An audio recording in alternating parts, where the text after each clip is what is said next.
What's going on, ladies and gentlemen? Welcome back to the channel. Gibbon here today with another video for you. I am excited to bring you this video. This is Wrath of the Machine completed. This is Axis Archon Prime down, as we like to say. I cannot begin to tell you the struggle that we had last night doing the raid. We started this 10 o'clock in the evening, I believe, and we didn't finish until, roughly speaking, 4:30 in the morning. So as you can appreciate, it was quite a long grind to get to where we needed to go.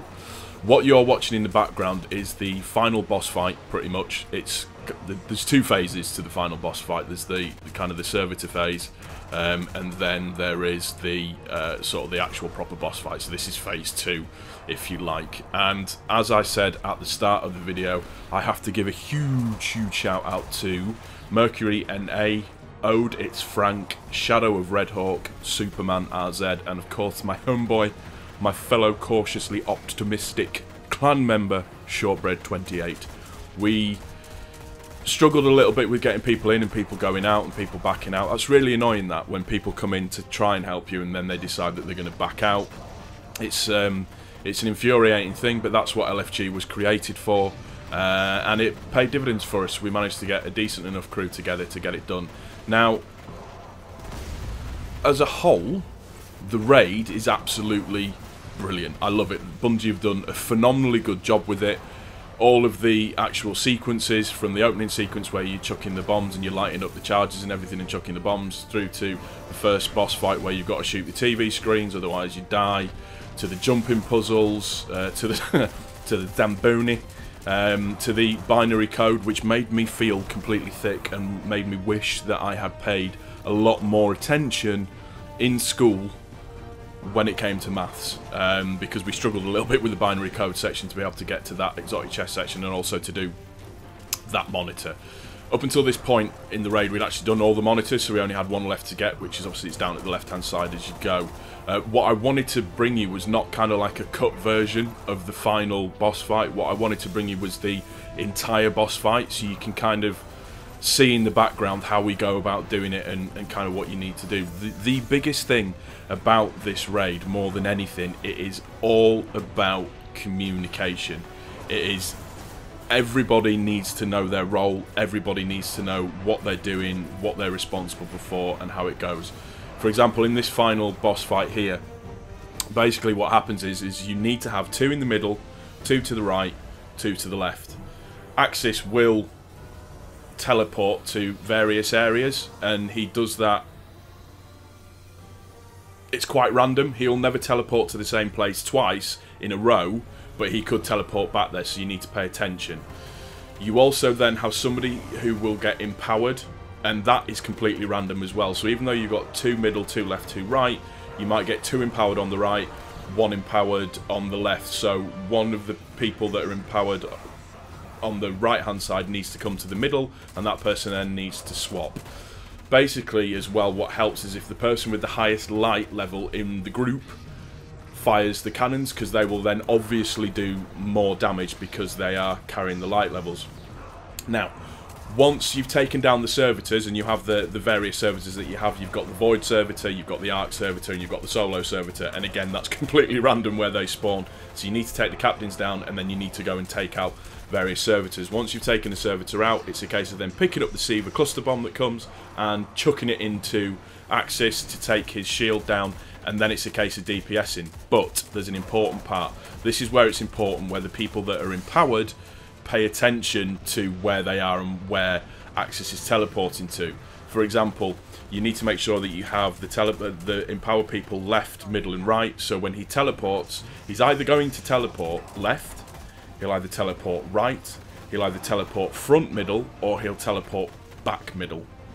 Now the person that's empowered, that's closest to him at that point, then needs to run, jump on his back and press X. Point to note, it will not come up on your screen that you need to press X, just jump on his back and press X. You then if you don't do that in time, shit just goes cray-cray, and then everybody dies basically. Once you've done that, that section will then kind of repeat itself 3 times around, so just make sure that whoever gets empowered knows where they're saying. You've got to call it out, so you say empowered mid, empowered left, empowered right. Once you've done that 3 times, jumped on his back, put the power on him and DPS'd him.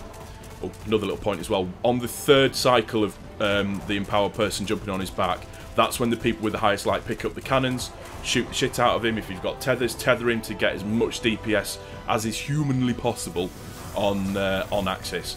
Once you've completed that round of 3, technically it's 4th time, but once you've completed that, there are columns at the back that you need to jump onto that have light onto them. You need to, the easiest way to do it, if you turn and face the columns, jump to the left one first, and then just work your way around.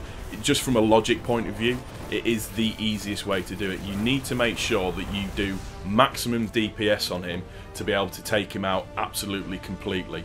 I think we managed to do it on the 4th round, or at least I'm pretty sure we do. Yeah, we managed to do it on the 4th round. So what will happen is once you basically get him to where he's got no health whatsoever at all, it's very similar to Oryx, where Oryx then appears middle. He'll then appear middle and just shoot the shit into him, and then the guy will full on explode, and pretty much in a nutshell that is the raid complete. If I was to give any tips and advice, like I said, communication is the key thing when you are doing this section, well, for the entire raid actually, so you know where everybody is and you know what everybody's doing. Communication is the absolute key.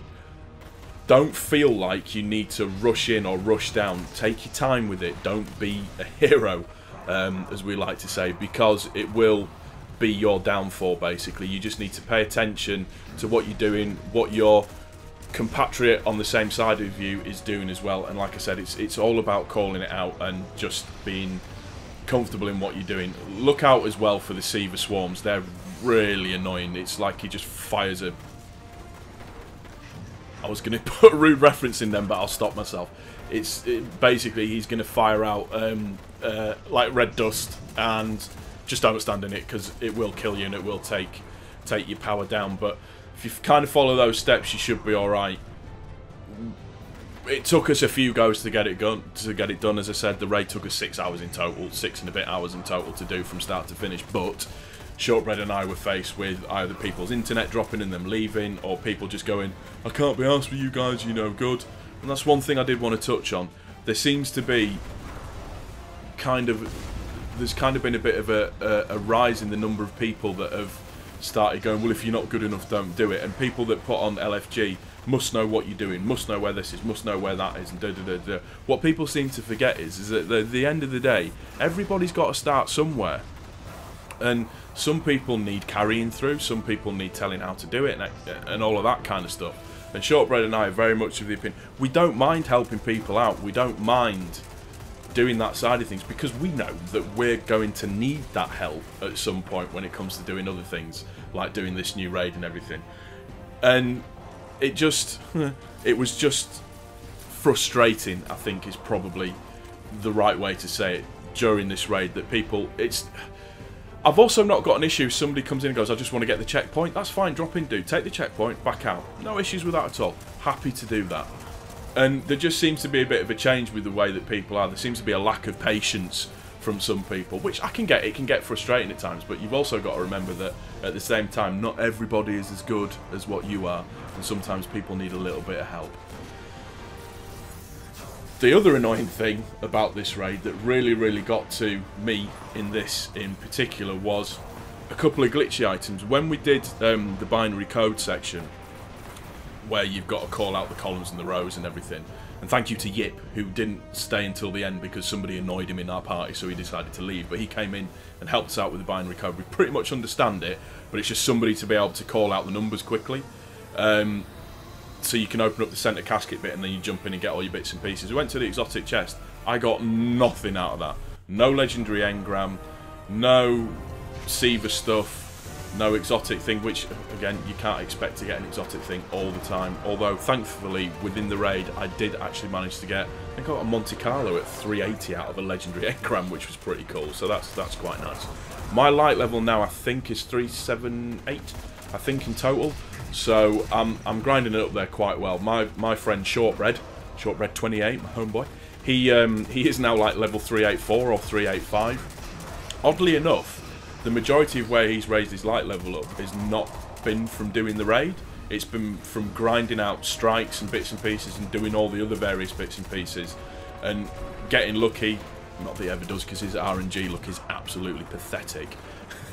Trust me, if you've seen any of my other videos, particularly where Spazzy Paddy's involved, where he is RNGesus effectively, it's Shortbread's done Nightfall Strike since it's come out, and he hasn't had an exotic drop yet, which can be slightly disappointing. But at the end of the day, it's just the way that it is. It's the way that it rolls. But he's managed to get to 385 without having to do or complete the entire raid. And this was the first time that Shortbread and I actually completed the raid, so that was pretty cool, and we were pretty happy about that fact. Did quite well. So pretty much at this moment in time, we're getting close to getting to the point where we're going to finish off the raid section now. So you can see his life level's pretty low. We've thrown the bombs in, and it's just a case of getting it down so we can DPS him enough. And again, pay attention to if you get empowered or not and where you are on the map, and make sure that it's called out correctly so that you don't get to this point here and then absolutely fuck it up because somebody's not on the right side, which happens. It does. It's one of those things. It's a nuisance, but it can actually happen. So you can see here, pressing X on his back allows you to then do more DPS, or do as much DPS as you possibly can. Save your tethers as well. If you've got enough hunters within the group, just make sure that you've got your tether saved to where they need to be. So you're going to see here, he has now gone to the left, and this pretty much is, we're near the last section now. So it's just DPS the crap out of him and just get him down to pretty much no health. So he does exactly the same thing as what Oryx did, which is pretty much go straight to the middle. It also helps if you have a Titan that's got weapons of light as well. Sorry, should have pointed that out. So yeah, Titan with weapons of light, pop that bubble in the middle, pretty much where it is there, and it just means that you can hit him from any angle, wherever he might spawn. So there it is. That's the raid done, finished. Thank bejesus. And like I said, the raid's not that hard. It's just you need to know what you're doing, and you need to make sure that you know what everybody's role is. So this little bit here, this is the bit that's annoying. This is the bit that's annoying. You can see people are leaving. Now, they're not leaving because they're backing out. They're leaving because shit's about to go down. So what you're going to see here is me going and getting the first part for the I think the exotic pulse rifle quest. I'm going to leave it there, guys. You are going to note my frustration. Destiny servers, good game. Bungie, good game.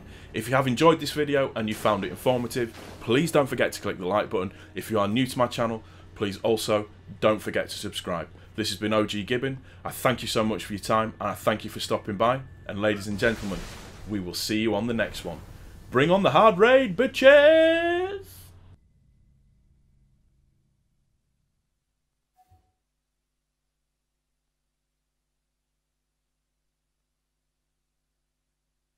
No, God! No, God, please, no! No! No!